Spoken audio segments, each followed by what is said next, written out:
How would you react if I told you that the favorite snacks from your best childhood memories are now treated like hazardous materials in American schools? I'm not exaggerating. Today, we are exposing the dark truth behind 10 banned foods that have been ripped from the hands of millions of students. Foods you might be eating every single morning. If you're ready, let's dive into a list that will definitely mess with your mind. Homemade baked goods. Across dozens of school districts in California, Texas, New York, and elsewhere, food prepared in a private home cannot be shared with other students during school events. A birthday cake made by a parent, a family dish brought in to celebrate a cultural tradition. In many districts, none of it can reach the students. The reasoning is allergen control and food safety consistency. Schools have no way to verify how home-prepared food was made, what it was prepared near, or exactly what it contains.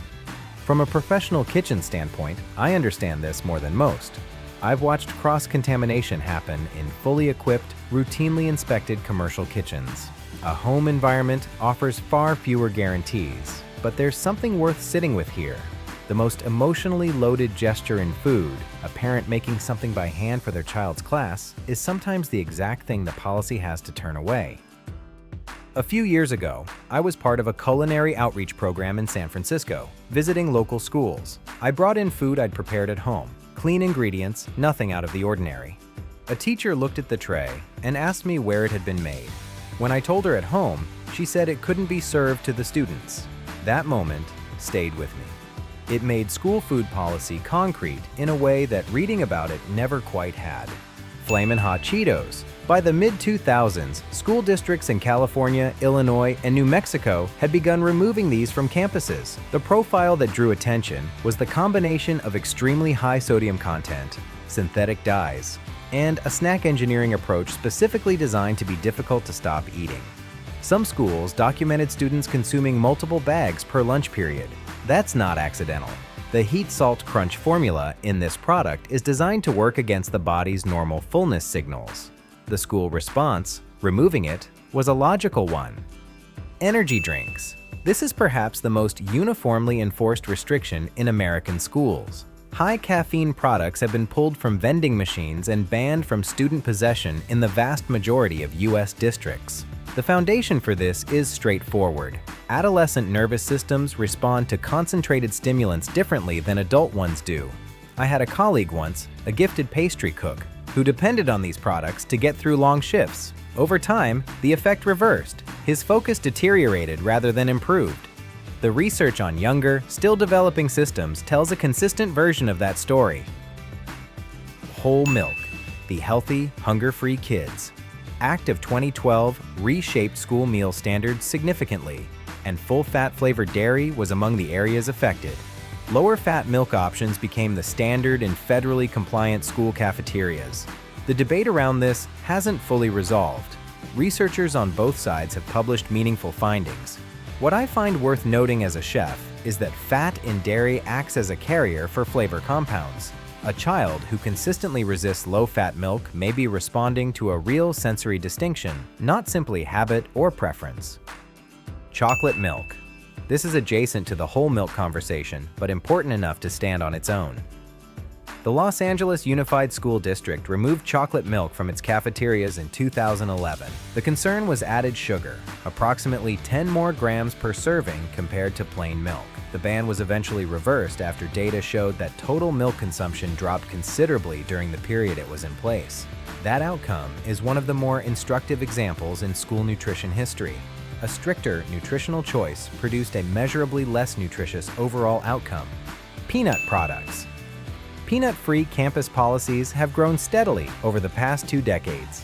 In certain districts, the restriction covers the entire school environment, including food students bring from home in their own lunchboxes. The driver is the severity of allergic responses in specific children. I consulted on a school menu redesign in the Bay Area a few years back. The task wasn't only removing peanut butter, it was replacing what peanut butter provided in terms of protein, caloric density, and broad student acceptance. Sunflower seed butter worked. Most of the kids couldn't distinguish it in a sandwich, but it took real thought to get there. Peanut butter has been a defining element of American school lunch for generations. Its restriction from certain campuses is a genuine cultural shift, even if it goes largely unnoticed. Soda and carbonated soft drinks. In 2006, a voluntary agreement between major beverage companies and the Alliance for a Healthier Generation effectively removed full-calorie soft drinks from school vending machines nationwide. Soda largely disappeared from American school campuses in the years that followed. What replaced it, water, reduced calorie juices, and dairy alternatives, reduced total sugar consumption at a meaningful scale. But it's worth noting that some of the replacement products contained concentrated fruit juice sweeteners with their own significant sugar loads. The transition was cleaner in policy language than it was in practice. White bread and refined grain products. Federal nutrition standards updated in 2012 required school meal programs to shift toward whole, grain-rich options, with full compliance required by 2014. White bread, refined pasta, and similar products were phased out of federally compliant school lunches through this process. As someone who works with both refined and whole grain flours regularly, I can say honestly, this transition required real ingenuity from school kitchen teams. Whole grain products behave differently, absorb moisture differently, and carry different acceptance rates among children.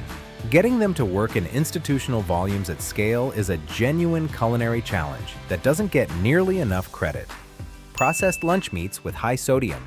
Updated federal sodium targets within school meal programs have progressively tightened over the past decade. This has directly affected the range of deli-style meats available in school cafeterias. Certain bologna varieties, processed turkey slices, and cured meats have been reformulated or removed from compliant menus. For generations of students who considered the deli sandwich a default lunch, this represents a quiet but real shift. The landscape of what's available in a school lunchroom looks different now, partly because of it, and most people eating there couldn't tell you exactly why. Artificial food dyes. A number of school districts, particularly in California, which tends to move ahead of federal standards on food regulation, have restricted products containing synthetic colorings, such as red 40, yellow 5, and yellow 6. The basis is a body of research suggesting potential associations between certain artificial dyes and behavioral sensitivity in some children. The science continues to develop, and the relationship is not yet fully established. But the precautionary direction several districts have taken reflects a broader movement toward ingredient transparency that has been building in American food culture for years. In my own kitchen, I work with natural colorings by preference, not for ideological reasons, but because they behave more consistently in cooking and often contribute to flavor alongside color. That's a practical consideration more than anything else. If what we covered today gave you something to think about, subscribe to Meal Mind. This is the kind of conversation we have here every week. Leave a comment below. Tell me which of these 10 genuinely caught you off guard. I'll see you in the next one.